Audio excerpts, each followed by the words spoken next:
Well, you know what they say, better late than never. Pregnant. Oh, is that what it is? I thought. Yeah. Listen, why are Mercedes the favourites? Watch out for Ferrari. What does Formula One actually cost?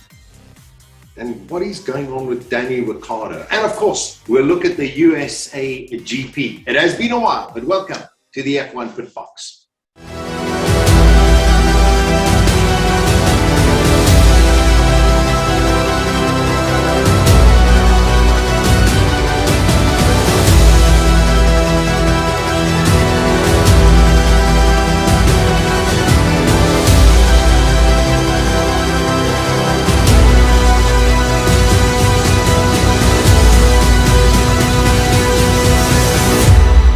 This is the F1 PitBox.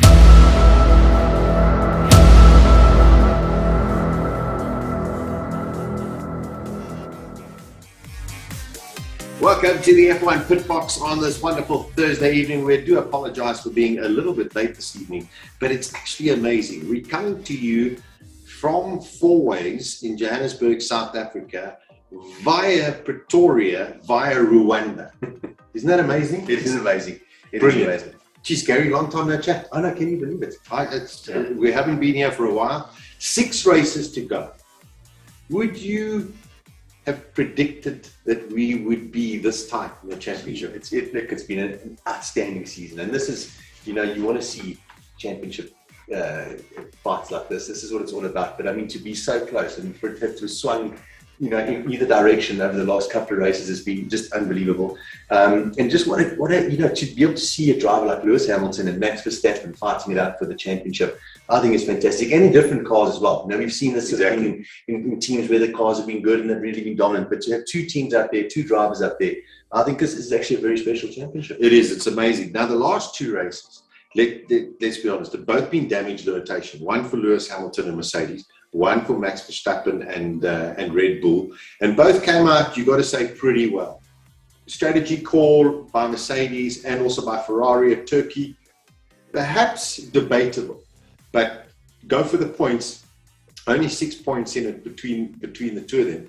From here on in, I know that there's talk from Mercedes saying, well, Lewis might need another internal combustion engine. I don't believe it once. I really don't. I don't know how you feel. They're masters at playing the psychological game. Let's put it that way. I think Toto Wolff is excellent at that.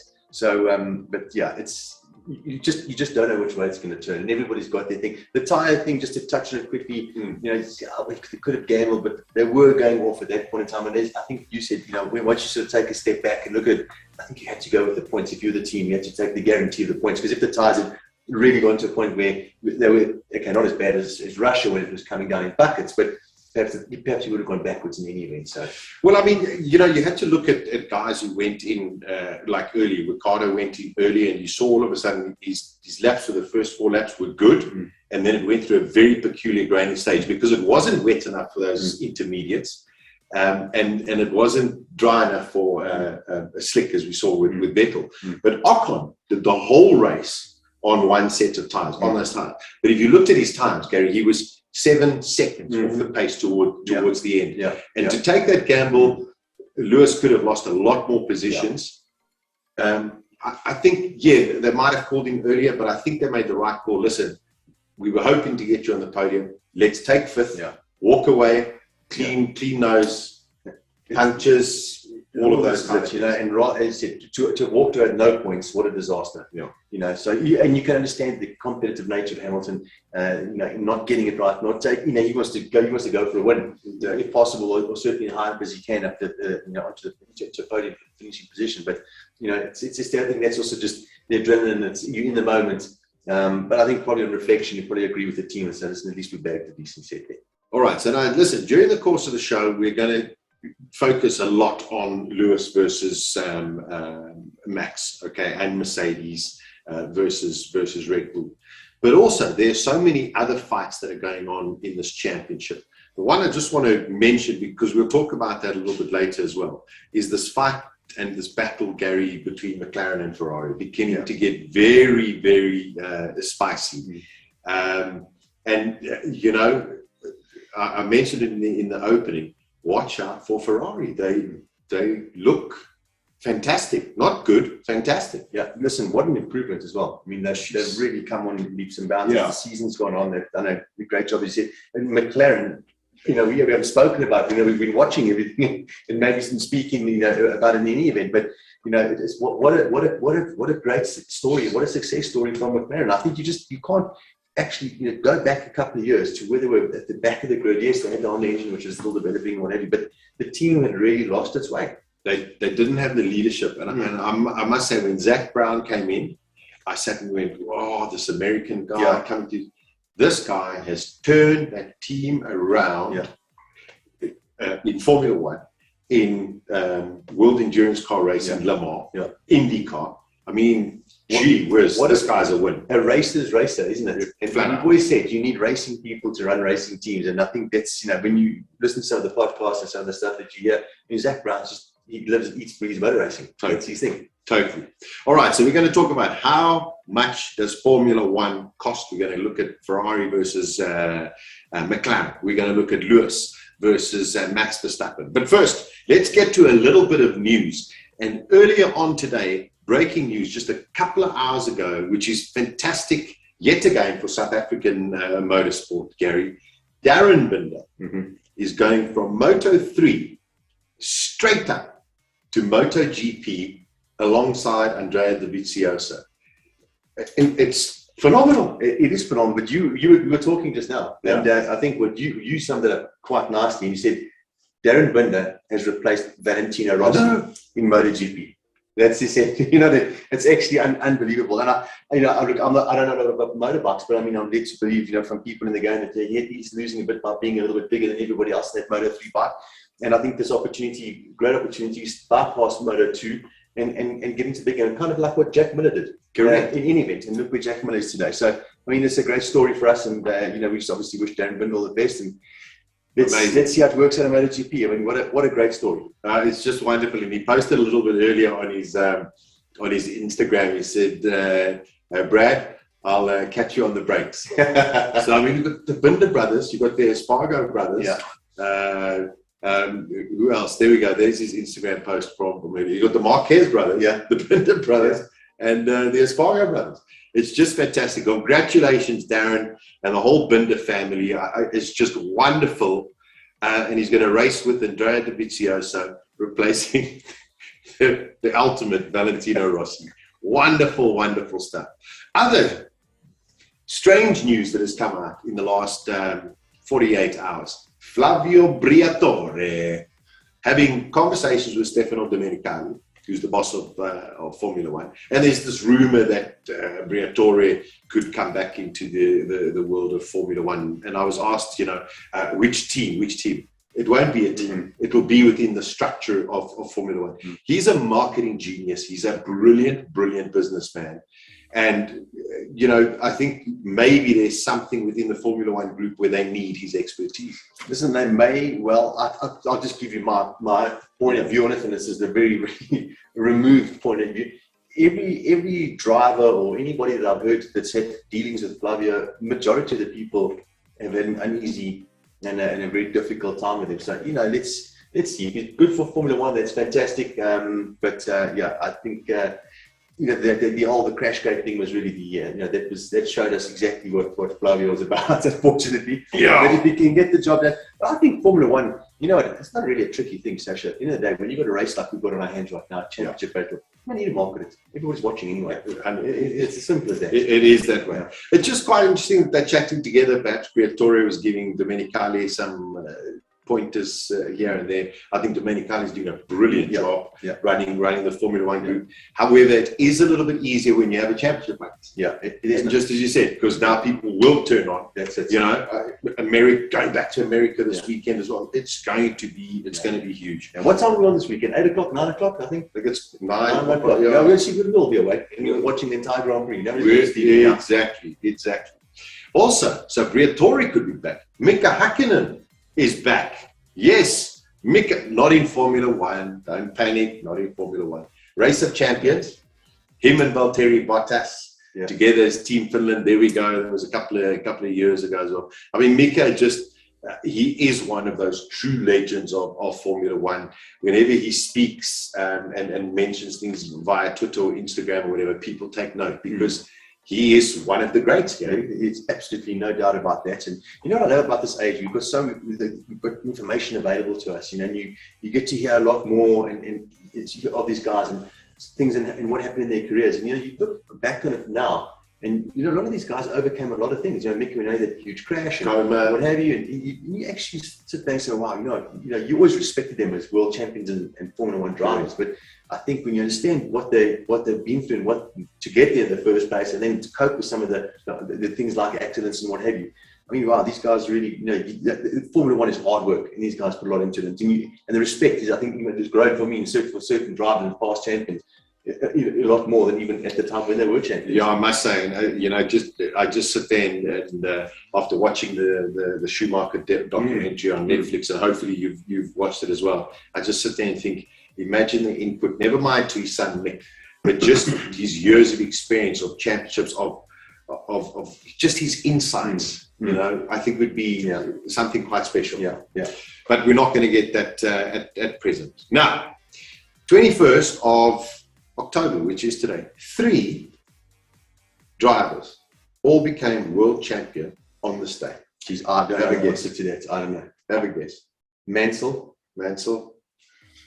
Senna. I'm going to go Schumacher. Senna, Schumacher. There we go. You got one. One? Are you joking? But in South Africa, that's a pass. So don't worry about that. You got one. Okay, here we go. Kimi Raikkonen, Ayrton Senna, Niki Lauda. Or can you believe it? All became world champion on exactly the same day in different years, of course.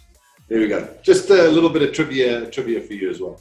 Also, another thing in our news, the 2022 calendar has been released.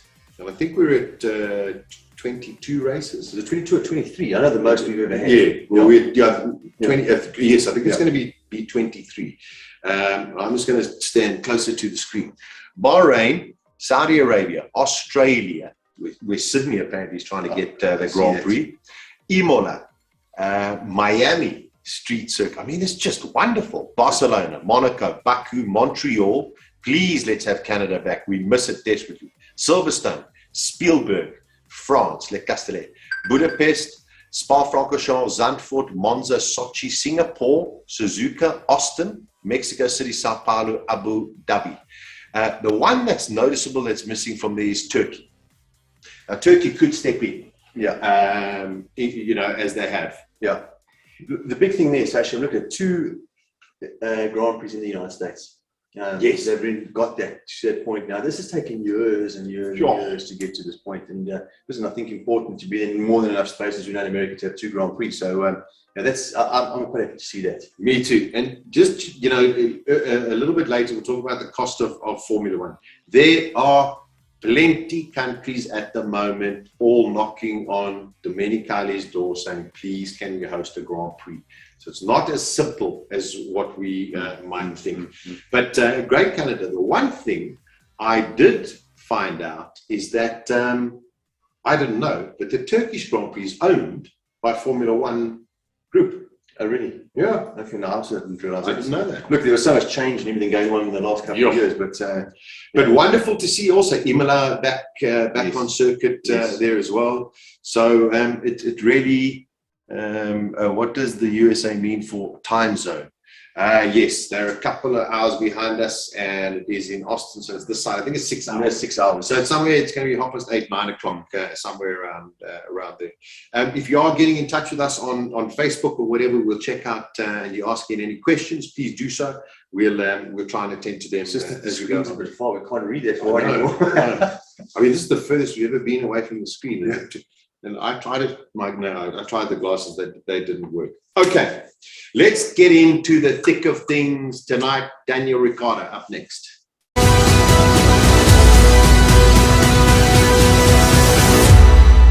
This is Formula One.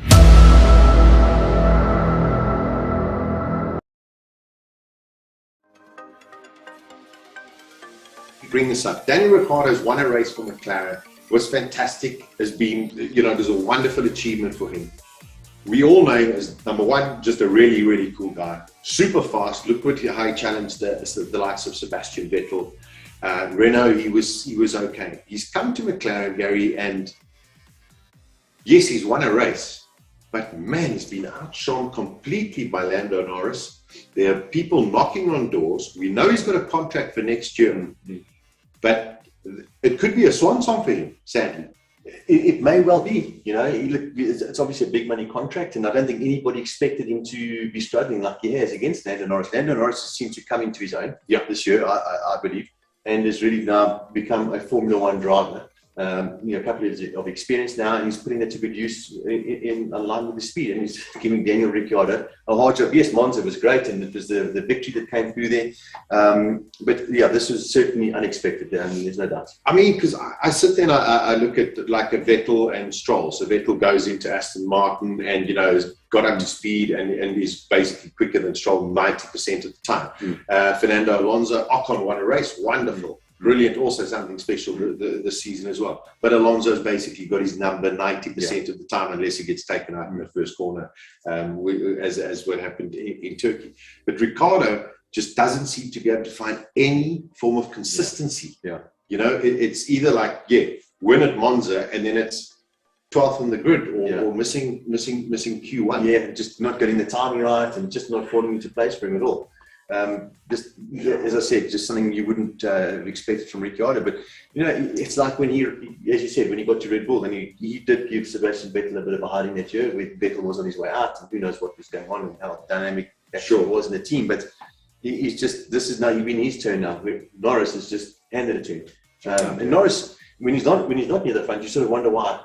You know, why is he there? You know, what's happened to Norris? Because you expect him to be in the front. You do. Because Daniel, it's the other way around. You're like, when he gets to the front, you go, wow, you must have had a clean lap or something else. So I just hope he finds some form of consistency, because I'm sure he's going to start feeling the pressure if in these last 6 races he gets beaten by Norris again and again and again and again. Well, the thing is as well that the car's good enough to score points. And you know, if you're that team, you know, we know that the points are worth a lot of money to the teams. Correct. And you're getting paid a lot of money to drive the car. You know, you've got to start scoring points, and consistently as well, because your teammates doing it, and it's important to do. Okay, which leads us on perfectly to watch out for Ferrari. The last 2 races, Gary, Charles Leclerc, full power unit, new upgrade engine, etc., started at the back of the grid. Raced magnificently. Last race, Carlos Sainz, back of the grid, raced magnificently all the way.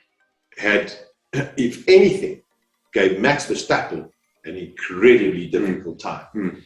Ferrari are on that. So from now on, if you sit there and think about it, they're not going to start at the, well, they might start at the back, all depends how they qualify. But all things being equal, that car is going to put huge pressure, in my opinion, on the likes of Sergio Perez, Lando Norris, perhaps Valtteri Bottas. I think the Mercs have got something. We'll talk about that a little bit later. But the Alpines, those Ferraris could start 4th and 5th, maybe surprise and get a pole somewhere along the line. This Ferrari looks good. It might not have the aero or the finesse of Mercedes or Red Bull. But my word, that car looks strong. It does. And the big thing is, you said Perez's job right now is to take points from Mercedes-Benz. And you put Ferrari down to the mix, or McLaren for that matter. Correct. You know, they're going to start interfering with this points battle that, you know, Hamilton and Max fighting for the championship. You know, and if they happen to be faster than one of those 2 on the day, it really changes the whole picture. It's going to be very difficult for those guys to get past it. And this brings us on to Ferrari versus McLaren. Because, yes, we know that they're not in the championship to win the driver's title, but this is a constructor's title. And they don't care if they're ahead of Lewis, Max, Valtteri, Perez, or whatever. They're going to fight for each other to get the maximum amount of points. So those teams are going to have to be very, very cautious if all of a sudden Ferrari and McLaren are 3rd and 4th in the grid, because they've got nothing to lose. Well, those guys in the front, if it's Max and Lewis in the front, they got something to lose. They sit and say, whoa. let's race against each other. Leclerc is not my, Sainz is not my target. Norris is not my target, and if Ricciardo's up there, he's not my target either.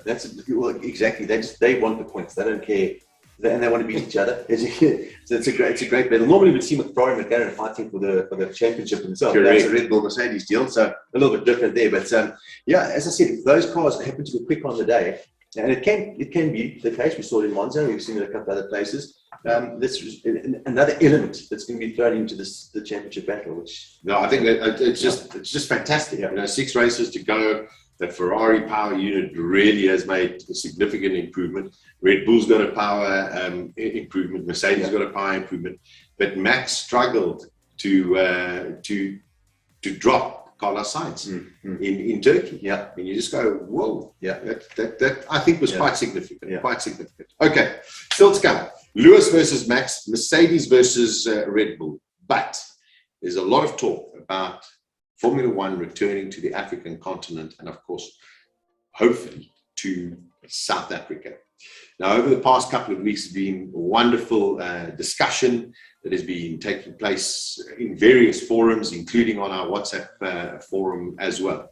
So a little bit earlier, I decided to sit in front of the computer and sit there and try and explain how Formula One works. That's next.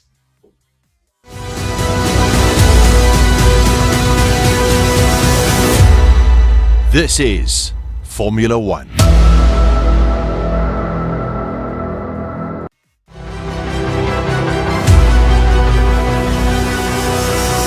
This is Formula One.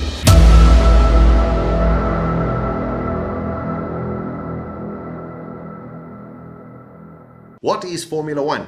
To most of us, it's the greatest sport in the world, and we revel in the on-track battles between the drivers and the teams. We have our favorites and we cheer for them every race weekend, and afterwards we argue about the rules, about the incidents, about the strategy. It is highly emotive, but Formula One is big business. Besides the Football World Cup and the Olympic Games, which by the way only happen every 4 years, Formula One has the biggest TV audience in the world.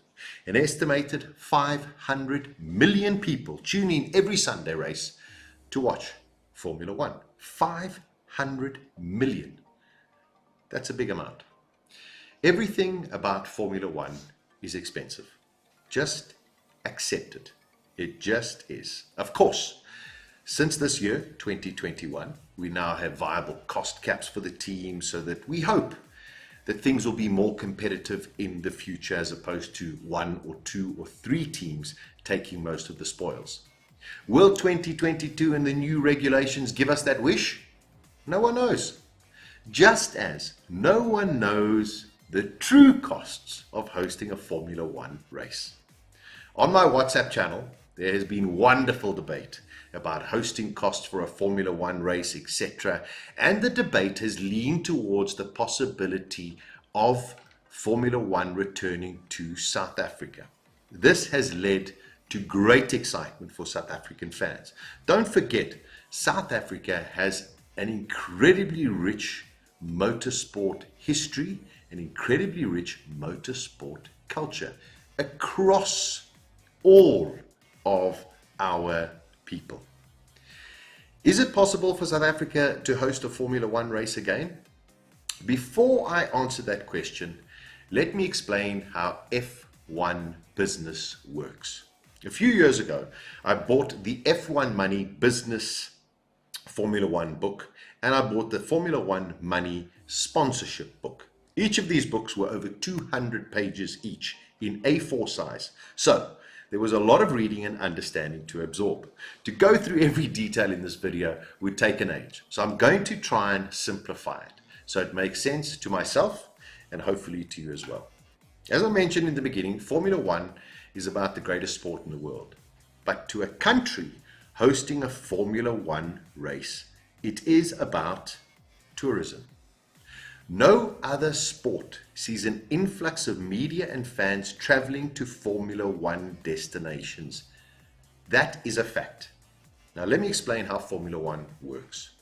Formula One Group is owned by Liberty Media nowadays. For many years, it was run and controlled by Bernie Ecclestone, as we well know. Bernie Ecclestone devised an agreement between the teams and, in those days, Formula One management, called the Concord Agreement. This agreement has been adapted over the years, but it's still the most important document in Formula One. It is very secretive. However, things leak over the years. The teams get paid by Formula One Group via the details within the Concord Agreement, i.e. the TV monies, the distribution. The hosting and organizing of a Grand Prix in a country is negotiated by the Formula One Group and a suitable promoter and country. This document is also very secretive, but leaks do occur as well. One of the clauses in this agreement, which was leaked in 2013 after Valencia was cancelled, states that promoters shall not at any time following execution of this agreement announce, publish, or disclose to a third party the existence of this agreement. So what does hosting a race cost? Formula One makes its money from broadcasting fees or television commercial rights, radio broadcasting fees, advertising and sponsorships, the paddock club, race promotion fees, all fees for hosting races, as well as merchandising. These are the primary sources of Formula One revenues and how Formula One makes its money. In a nutshell, Formula One owns just about everything besides ticket sales. Think about that for a moment. They own everything besides ticket sales. Every single Formula One race on the calendar has government support, except Silverstone. Every single race. Every single Formula One host race is responsible for the fees negotiated with Formula One Group, except one. Monaco pays no hosting fee, and Monaco also has the rights to trackside advertising. Why? It's an agreement. Whereas the Olympic Games and the World Cup soccer tournaments, Formula One offers a World Cup 22 to 23 times a year. It is that big.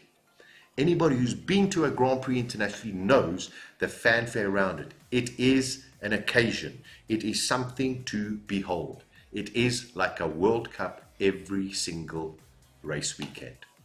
Each circuit pays Formula One a hosting fee. On top of that, F1 owns the rights, the merchandise, the radio broadcast rights, the trackside advertising rights, as well as the paddock club hospitality rights. Because of this, ticket prices are usually pretty expensive. The only way a promoter can make any money realistically, besides having a few corporate hospitality suites not linked to the paddock club, is via ticket sales. One of the new races in 2021 is Saudi Arabia. A number of $100 million has been reported that Saudi Arabia will pay per year for the next 10 years to host the races. That's $1 billion. This could well be true, but no one really knows. And there could be mitigating circumstances that F1 has found to justify that fee. It is widely believed that those in the know that hosting fees range between $15 million up to $40 million per race per year, and these fees escalate yearly.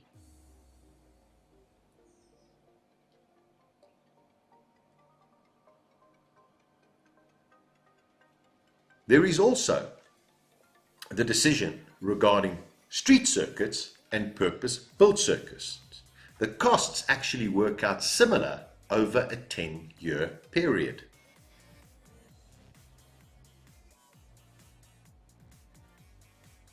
The one benefit of a street circuit is that the promoter just takes everything down and sets it up again the following year.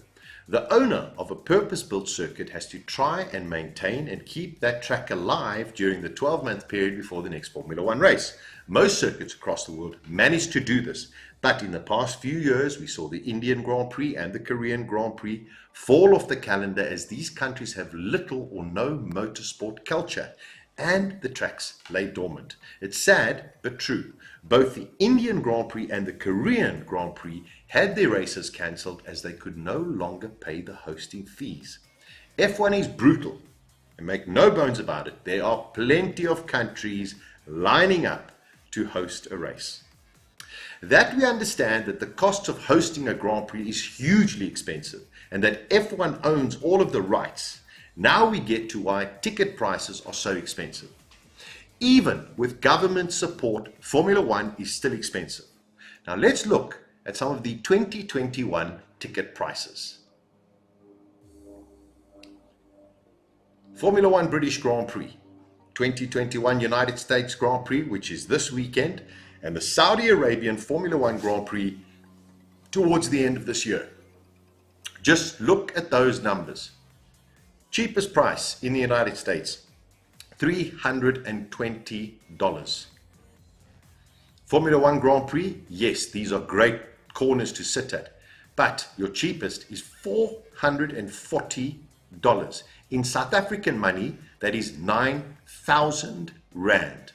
And if you look at Saudi Arabia, look at that. The price range from nearly $600 to $4,000. That is mind-boggling if you sit there and think about it. $4,000 in our money is pretty close to 55, nearly 60,000 Rand. It is sold out, by the way. Whew. For me in South Africa, these numbers bring tears to my eyes. But all is not lost. There are always specials, which include flights, tickets, transfer to the circuit. A bit more on that in a while. It might be the biggest conundrum for a South African Grand Prix. The images that I've showed you are for very developed first world countries. So let's look at a country like Brazil. The Brazil average salary is roughly $1,500 per month. The dollar to the real is 1 to 5. Okay. Ticket prices for the 2021 Brazilian Grand Prix, grandstand cheapest $199. Okay. That's close to 2,600, 2,800 Rand, South African Rand. That's basically grandstand, back straight. There we go. Grandstand, the main straight, where I've sat before, by the way, is $1,000. For a country that has the average salary of $1,529 a month, that is a massive amount of money. South African average salary, close to 23,500 Rand. Our US dollar to the Rand, 14 to 1. Now, Brazil is not dissimilar to South Africa. We are both emerging markets. We both have socio-economic challenges. The prices are still very high for a country whose annual wage is relatively low. South Africa has a similar issue. So let's focus on South Africa now. There are two potential options, a Cape Town street circuit and the Kyalami Grand Prix circuit.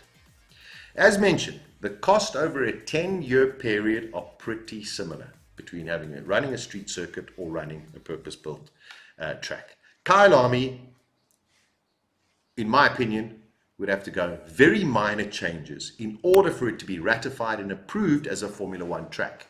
Kyalami, in my opinion, is the only option.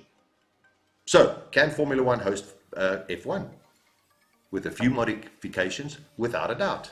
But how will South Africans react if the Ministry of Sports and Recreation and the Ministry of Tourism allocate potentially 5 to 10 billion Rand to hosting what is still perceived to be an elitist white sport, which is rather ironic as the current world champion is not white and he's the most successful Formula One racing driver in history.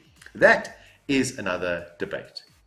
We are a country where millions of people still don't have electricity or running water. This is a valid argument, but Brazil and Mexico have the same challenges. Those naysayers saying that it would be a waste of money are the same people who are not solution orientated, but rather just complainers about most things. I prefer to be the former and find answers. F1 must and should come back to Africa, and specifically South Africa. To be a global sport, you have to be on all of the continents, and this is the only continent where Formula One isn't at present. Government must support it. I mentioned that the F1 Money Report earlier, and it has been proven that if the event is well organized and well understood, by year 3, you will turn a profit for the country. You might be asking, but how can that happen if Formula One owns everything? Here's an answer. 20 teams times roughly 100 personnel or more. You do the maths. FI administrators, 50. Media, between 1 and 2,000 people. International travelers, 50 to 60% of the people at Kyalami would be international travelers. Tourists attending will almost always extend their stay and travel to more parts of the country. The amount of money that will be brought in from abroad and spent in our economy is huge. If Kyalami, and this is hypothetical, can host 100,000 people, and I'm just speculating, at least 60,000 of them will be foreigners with foreign currency. You do the maths. But here is the conundrum. What would tickets to attend a Formula One race in South Africa at Kyalami cost? You've seen the cost in Brazil, Silverstone, Saudi Arabia, and the United States. It is far from cheap, especially with our South African currency where it is. I don't believe that it's going to be much stronger by the year 2023. Government has to step in and help the promoter when it comes to ticket prices. In South Africa, we can go and watch Orlando Pirates play Kaizer Chiefs for as little as 50 Rand a ticket. Imagine paying £2.50 to go and watch Manchester United play against Liverpool. This will become a huge culture shock to South Africans to fork out thousands of rands to go and watch Formula One. But it is something that we're going to have to embrace and understand. In terms of what ticket prices for a Formula One race at Kyalami would be, I have no idea, okay? But I don't count on them being cheap. I can only work out as to what prices are all over the world. A few weeks ago, I sent both of my kids just on the Friday to go to Zandvoort, not Saturday or Sunday, just on a Friday to go to Zandvoort to watch free practice. They had relatively decent seats, I will be honest. Not fantastic, relatively decent. Those tickets cost me 5,500 Rand for the two of them. All right, that's just Friday. So you must appreciate that tickets are going to be expensive. But here's the conundrum. Before COVID, thousands of South Africans, hundreds of thousands of South Africans, and I've been part of them, traveled to Formula One races all over the world, whether it be Australia, whether it be China, whether it be Singapore, whether it be Brazil, whether it be the UK, whether it be Italy, whether it be Germany, you name it, us as South Africans love Formula One and we go. Packages start round about 15, 20,000 Rand and go up to all the way to 100,000 Rand, depending on what you want and depending on what you can afford. The big question is, would you pay 15 or 20,000 Rand to go and watch a Grand Prix in South Africa? I don't think it'll be that high, but it is something you might need to consider.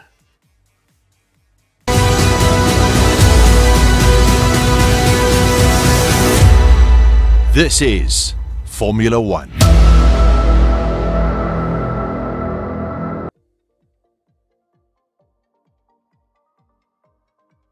Well, there we go, Gary, trying to explain the business of Formula One. Formula One returning perhaps to South Africa. South Africa, we know that Warren Schechter is the man leading this charge to Formula One. It looks very, very promising, and it can well happen. It may well happen. And thanks for putting it all together, by the way. That's actually pretty informative, and it's really Pleasure. good Thank to you. understand it. Yeah, this talk about a Formula 1 Grand Prix happening has been going for a while. You remember we're going to have the Formula 1 Roadshow out here, and we were obviously that was curtailed by COVID. I think maybe I'm speaking out of turn here, but that was I think the start of getting Formula 1 back into the country, and obviously that didn't happen. So I think we've said it before. It is important that there is a Grand Prix in Africa, especially while Lewis Hamilton is in Formula 1. Correct. And he is what he is in Formula 1 at this point in time. It has to happen. And of course, we as South Africans would love it to be here, but who knows, maybe it might very well have somewhere else that can maybe afford. The affordability is a little bit better. You never know. But it makes sense. There's tracks here, there's infrastructure here to hold this sort of event. Look, I know there's a lot of arguments about it, as you said in your piece as well there, but people saying it's bad for local motorsport and all that kind of stuff. But I don't really sort of buy that one totally. I think the motorsports just finds itself in its own predicament right here, whether we're Formula 1 or not. It's in a situation. But I think a Grand Prix here would be good for the country as well. I mean, we've all been through a hard time in South Africa. There's no doubt about it. And a lot of these countries are hosting Grand Prix also to showcase their countries and showcase that they can hold these sort of events and put themselves on the world map. And I think just for South Africa to be able to do that, I think is an absolute win. So never mind the cost and all those other sort of prohibiting factors. If it is possible that it can happen, I would certainly love it to happen. Yeah, I agree with that sentiment. And I mean, if it does come in 2023, it'll be 30 years since our last Grand Prix. I mean, you go, it's 1993, and it feels like, in a way, like yesterday. It does. It's nearly 30 years since we've had Formula 1. Yeah. And, also in that, we have a tremendous Formula 1 or motorsport culture within this country. And yes, COVID hasn't helped our local motor industry, motor racing industry either. But sometimes this can be a catalyst, and as opposed to just people waiting for that one race, it could spur things on. It could get other sponsors involved into our local racing as well. And I stand by it. Cape Town is a wonderful city. I think it's wonderful, and the track layout that they had set up is okay. Formula E has been cancelled. Yeah. For next year, they're saying it could well be COVID protocol related. I'm not entirely sure. Well, I'm going to be totally honest and say about Formula E to waste money on a Formula E race. I mean, come on.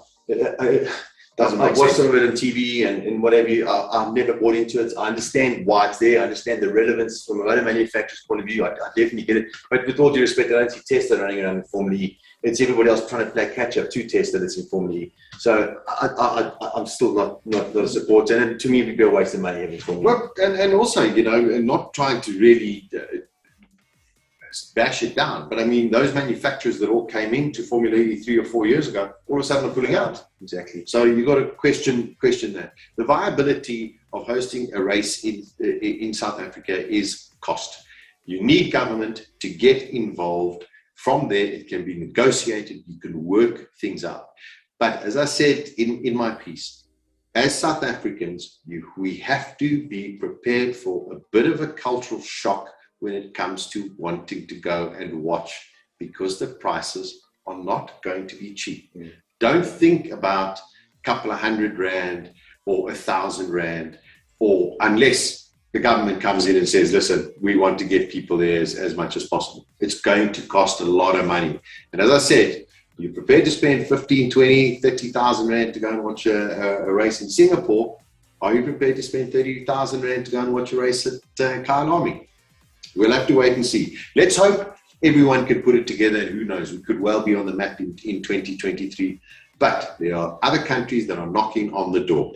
Now, the heat is on, Gary. The pressure is mounting. It's a titanic battle. It is one of the most fabulous battles we've seen in many, many years, particularly because it's one team against another team, different engines, different manufacturers. It's not a Rosberg versus Hamilton, both in Mercedes. It's Max Verstappen versus Lewis Hamilton. And I mean, this is just turning out to be something phenomenal. The one thing that I have said earlier in this week is saying, I firmly believe that Mercedes are in the pound seats at the moment. After Turkey, the way that Bottas pulled away from Verstappen, Bottas, yes, drove an unbelievable race. But if that's the power of that car, and Lewis was coming from the back, imagine it was Lewis in front.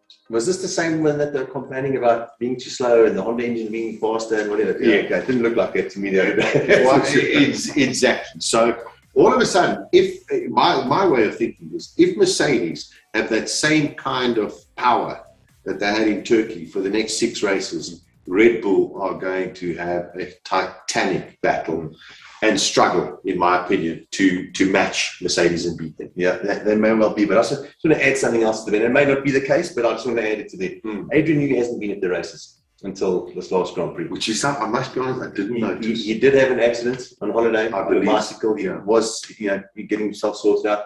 Apparently, it was a very worrying time for them. But he's back at the Grand Prix. And, we saw, after the crash in Silverstone, when Max, we'll say Max put the car in the wall, but whoever, who knows? Let's not get into that. But they never really seemed to find that sort of dominance that they had up until that point. Remember, Max was really on a roll. And he was 35 or whatever it was points ahead. Newey's back. Will that make a difference and enable them to maybe just fight a little bit better with Mercedes-Benz? I don't know, but he is back. I think it's a very significant point that you bring up. As I say, I didn't notice that Adrian Newey wasn't there, but Newey knows. If Max says, I'm not feeling something, Newey knows exactly where and how to go and get it sorted out. So that could be very, very significant. Whereas, all of a sudden I'm going Mercedes after Turkey looked so strong and so powerful. I was like, whoa. Even Max at 11 tenths is going to struggle to catch up to them. That's the two of them. And I mean, it's just a wonderful fight. Yeah. We mentioned a little bit earlier, Sergio Perez, Valtteri Bottas now have critical roles. Bottas has won his Grand Prix, so he's happy. He knows he's going to Alfa Romeo. And funnily enough, since he's announced that he's going to Alfa Romeo, he scored more points than both Lewis Hamilton and Max Verstappen. Just some crazy stats. But these two drivers, Perez and Bottas, and we spoke about Ferrari, we spoke about Mclaren, they have to be there. They have to assist. Well, I think for me, the last Grand Prix was where Perez really showed what he fulfilled his role perfectly. I think that's why he's in the team, and he did a great job. And it's taken some time this year for him to settle in and get going. But if he can continue doing that, then he's doing everything he's paid to be doing. But he cannot qualify a 7th and 8th. Well, that to me. He's got to be in the front. He's going to be in the front 2 rows. We know he's a fast racing driver. We know he's excellent when it comes to time management. Yeah, but he gets stuck behind a Ferrari or McLaren, and that's there you got a problem. Yeah. There you got a massive problem. Mercedes power upgrade. I mean, Helmut Marko came out and basically said, I don't know what Mercedes have found, but it could be the fact that Newey didn't tweak the car. But we don't. Who knows? We don't. Yeah. This weekend we'll put another piece of the puzzle together, which is quite extraordinary. So there we go. Lewis versus Max. That's what it's all about. This weekend, of course, we return to the circuit of the Americas in the United States.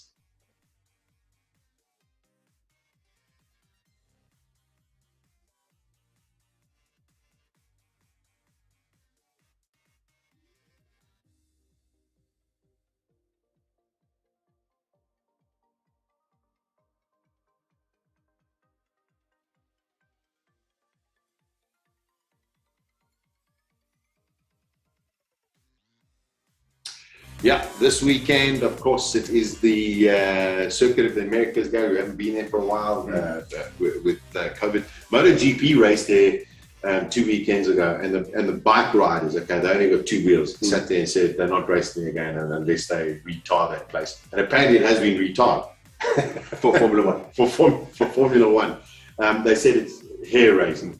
4 wheels at least, you've got a little bit more grip or whatever. But ever since it's been on the calendar, we've waited for something like that in the United States. Indianapolis is a wonderful place, but it never can't showcase Formula One. This track is just beautiful. Yeah, no, it is an outstanding track. And just all the elements taken from other circuits or however it was designed. One of the better tracks that Turkey has ever designed, there's no doubt about it. In Turkey, it was probably the That's a good one.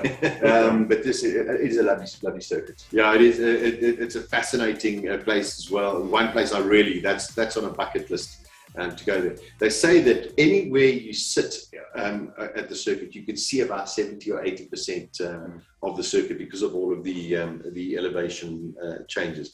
But a wonderful circuit. No rain. So all of a sudden, we watch Formula One and we say, oh, geez, when's it going to rain? When's it going to rain? We want to see some rain, some action or whatever. Now all of a sudden we're saying, please don't rain. Yeah. We want to go and see some rain. We can never satisfy a Formula One fan. No, of course not. We just usually, But you're right. You want to see who's going to be. I think we want to see Max and Lewis fighting it out. Just go and not bash wheels at turn one. Yeah. Or in the chicane and Monza. That's basically what we want to see. But I'm sorry to interrupt you. I've been enjoying Max's. That's his first World Championship, serious shot. Yeah. I mean, the guy's still young. I mean, I think he's handled it. He's had that huge off in Silverstone. He's handled things well. He's really calm. He's really, I think, doing a great job fighting against one of the greatest of all time. I mean, listen, he's only just turned 24. Charles Leclerc just turned 24 as well. He came out with a statement saying the other day, if he doesn't win the championship, yes, it'll hurt, but it's not going to destroy his life. He's there, he's in a fight, and he wants to go there. And I think it just shows us a sign of maturity, but it also shows that Senna, Schumacher, Hamilton, even Vettel, a little bit of arrogance just to sit there and go, I'm here for the long run. So if I don't get it now, believe you me, I'm going to get it. Yes. So I also, there's a lot of people who don't like him. There's a lot of people who don't like Hamilton. Either way, you have to respect both of them for what they're doing and creating this unbelievable excitement for all of us. Absolutely. All right, so Pirelli, of course, our tyre supplier. Let's see what they've got for us. The C2, the C3, and the C4. So it's the harder of the three compounds for each of them. The track, I don't know. Pit stops more than likely just a one stopper. Most probably guys will try and qualify on the C3 and then go for a medium and hard run. But temperatures could be extraordinarily high, and we might see some different kind of strategies. And then, of course, if you do have safety car interventions and elements that happen in the race, of course, all of those strategies can go out the windows. But I think Pirelli's also done a great job this year. Looking forward to next year with this 18-inch rim and total change. Yeah. So things are looking very, very good for Formula One going forward.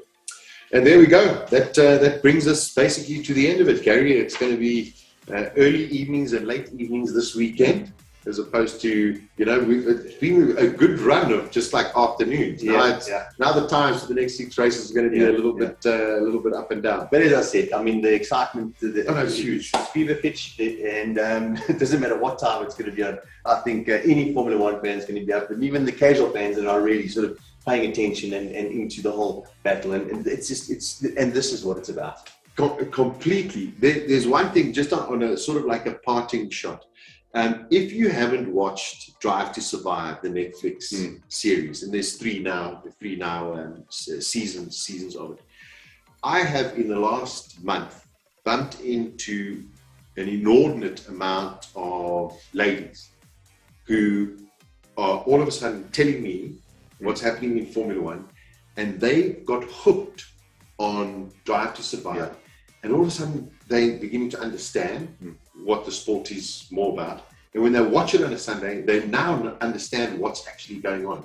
So do yourself a favor. If you haven't watched it, I mean, if you're watching the show, then you are a bit of hopefully a Formula One fan. But maybe you've got friends who sit and say, oh, no, I couldn't. Get them to watch that. Get a little bit more of an understanding of it. Next time they turn the TV on and see it, they go, wow, it does make a lot more sense. Gary, I'm not going to make any prediction for this weekend. I just hope we have a great fight. Yeah, me too. I'm going to make a prediction. I want to stick my neck out. I do at this point in time, and you mentioned it just now, I think Mercedes have got a slight edge. That's my view on it. But I hope I'm wrong, but that's just what I feel. Yeah, well, there we go. Yeah, let's see if Newey makes any kind of a difference. Huge thanks to Henk, who's in Rwanda. Huge thanks to Fritz, who's been working since 6 a.m. and I don't think he's taking his eyes off the screen until the end of this, for putting the show all together. And of course, from Gary and myself, let's enjoy the Grand Prix. Whatever questions have come through, I will try and get through them during the course of the next 24 hours. Let's go racing. Take care. Ciao, ciao.